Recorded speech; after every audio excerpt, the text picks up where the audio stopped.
سنو، زندگی میں کچھ وقت ایسے آتے ہیں جب انسان اپنی قسمت سے مایوس ہو جاتا ہے۔ وہ سوچتا ہے کہ اس کی دعائیں قبول نہیں ہو رہی، اس کی محنت رائے گاہ جا رہی ہے، اس کے راستے بند ہو رہے ہیں۔ لیکن سنو، جب اللہ تعالیٰ کسی کی تقدیر بدلنے والا ہوتا ہے تو وہ پہلے ہی کچھ نشانیاں ظاہر کرنا شروع کر دیتا ہے۔ یہ نشانیاں ہر کسی کو نظر نہیں آتی، لیکن جو سمجھ جائے، جو پہچان لے، وہی کامیاب ہوتا ہے۔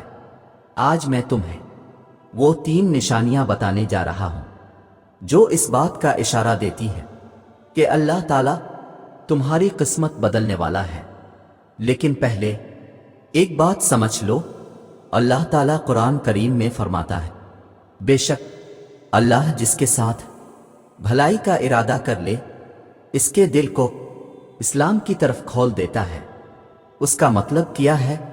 اس کا مطلب یہ ہے کہ جب تمہارے دل میں روشنی آنا شروع ہو جائے، جب تمہیں نیکی کی طرف رغبت ہونے لگے، جب تم بے مقصد زندگی گزارنے کے بجائے کچھ بڑا سوچنے لگو، تو سمجھ جاؤ کہ اللہ تعالیٰ تمہیں بدلنا چاہتا ہے۔ سنو، کبھی محسوس کیا ہے کہ اچانک تمہیں اپنی زندگی بے مقصد لگنے لگتی ہے؟ وہی کام جو تم پہلے شوق سے کرتے تھے اب دل نہیں چاہتا، وہی محفلیں جو پہلے پسند تھیں اب عجیب سی لگتی ہیں، اندر ایک بے چینی پیدا ہو جاتی ہے۔ یہ بے چینی عام نہیں ہوتی، یہ تقدیر بدلنے کی پہلی نشانی ہوتی ہے۔ اللہ تمہیں جگا رہا ہوتا ہے، تمہارے دل میں سوال ڈال رہا ہوتا ہے کہ میں کون ہوں؟ میں کیوں پیدا ہوا ہوں؟ میرا مقصد کیا ہے؟ یہ وہ وقت ہوتا ہے جب کچھ لوگ ڈپریشن کا نام دے کر ان احساسات کو دبا دیتے ہیں، اور کچھ لوگ انہیں سمجھنے کی کوشش کرتے ہیں۔ جو سمجھ لیتے ہیں وہی لوگ کامیاب ہوتے ہیں، کیونکہ جب اللہ تمہیں بڑی کامیابی دینے والا ہوتا ہے تو پہلے وہ تمہاری چھوٹی چھوٹی عادتوں کو بدلتا ہے۔ وہ تمہیں ان چیزوں سے نکالتا ہے جو تمہیں نقصان پہنچا رہی ہوتی ہے، تاکہ تم نئی راہوں کی طرف جا سکو۔ سنو، اگر تمہیں لگ رہا ہے کہ زندگی ایک دائرے میں گھوم رہی ہے، اگر تمہارا دل بے چین ہے، اگر تم اپنی موجودہ حالت سے تنگ آ چکی ہو، تو یہ کوئی عام بات نہیں، یہ اس بات کا اشارہ ہے کہ اللہ تعالیٰ تمہارے لیے کچھ بہتر کرنا چاہتا ہے۔ یہاں پر لوگ 2 طرح کے ہوتے ہیں، ایک وہ جو اس بے چینی کو سمجھ کر عمل کر لیتے ہیں، اور دوسرے وہ جو اسے نظر انداز کر دیتے ہیں اور پھر وہیں رہ جاتے ہیں جہاں پہلے تھے۔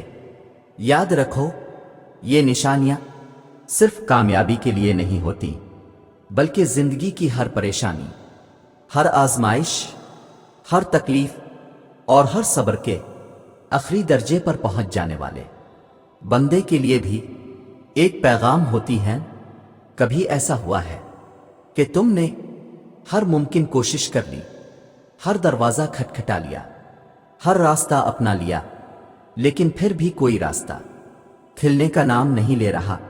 کبھی ایسا لگا ہے کہ تمہاری دعائیں عرش تک پہنچ ہی نہیں رہے؟ تمہیں لگنے لگا ہو شاید اللہ نے تمہیں نظر انداز کر دیا ہے۔ یاد رکھو، اللہ کسی کو نظر انداز نہیں کرتا، بلکہ جب وہ کسی کو بڑی آزمائش میں ڈالتا ہے تو وہیں اس کے مقدر میں ایک بڑی تبدیلی لکھی جا رہی ہوتی ہے۔ مگر مسئلہ یہ ہے کہ زیادہ تر لوگ صبر کے آخری مقام تک پہنچنے سے پہلے ہمت ہار دیتے ہیں۔ وہ سمجھتے ہیں کہ بس اب کچھ نہیں ہو سکتا، لیکن وہ نہیں جانتے کہ اللہ کا نظام کچھ اور ہی چل رہا ہوتا ہے۔ اللہ تعالیٰ قرآن میں فرماتے ہیں، اور ہم ضرور تمہیں آزمائیں گے، کچھ خوف، بھوک، مال، جانوں اور پھلوں کی کمی سے، اور صبر کرنے والوں کو خوشخبری دے دو۔ یہ آیت صرف الفاظ نہیں بلکہ ایک اصول ہے۔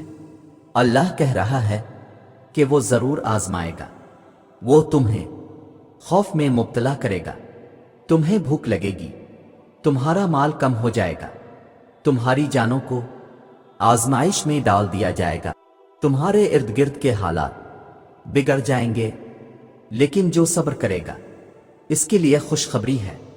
جب اللہ کسی کی تقدیر بدلنے لگتا ہے تو وہ اس کے صبر کی حدیں آزمانا شروع کر دیتا ہے۔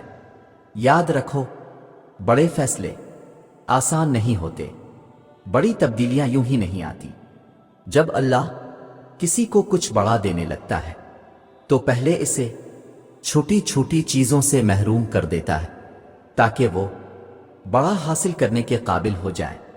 تمہیں ایسے حالات میں ڈال دیا جائے گا جہاں تمہارے دل میں سوال اٹھیں گے، یا اللہ میں نے کسی کا کیا بگاڑا تھا؟ یا اللہ میری دعائیں کیوں قبول نہیں ہو رہے؟ یا اللہ میں نے تو تیرا راستہ اپنایا تھا، پھر میرے ساتھ یہ سب کیوں ہو رہا ہے؟ یہ وہ وقت ہوتا ہے جب شیطان تمہارے دل میں وسوسے ڈالنے لگتا ہے، تمہیں مایوس کرنے لگتا ہے، لیکن جو بندہ ان وسوسوں کے باوجود صبر کر لیتا ہے وہی کامیاب ہوتا ہے۔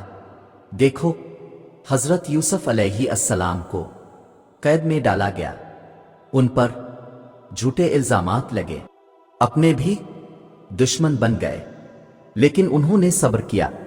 حضرت ایوب علیہ السلام کو شدید بیماری میں مبتلا کیا گیا، مال اولاد سب کچھ چھین لیا گیا، لیکن انہوں نے صبر کیا۔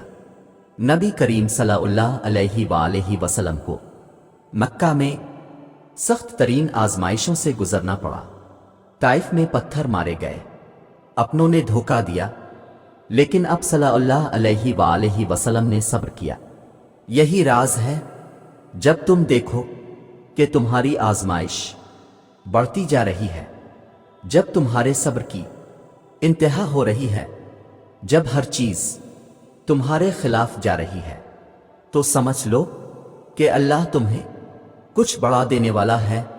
اگر تم نے یہ صبر کر لیا، اگر تم نے اپنے رب پر یقین قائم رکھا، اگر تم نے ہمت نہ ہاری، تو وہ وقت آئے گا جب تمہاری زندگی بدل جائے گی۔ اللہ تعالیٰ قرآن میں فرماتا ہے، بے شک مشکل کے ساتھ آسانی ہے، یہ آسانی آئے گی، ضرور آئے گی، لیکن اس کے لیے تمہیں اپنی آزمائش کے آخری درجے تک جانا ہوگا۔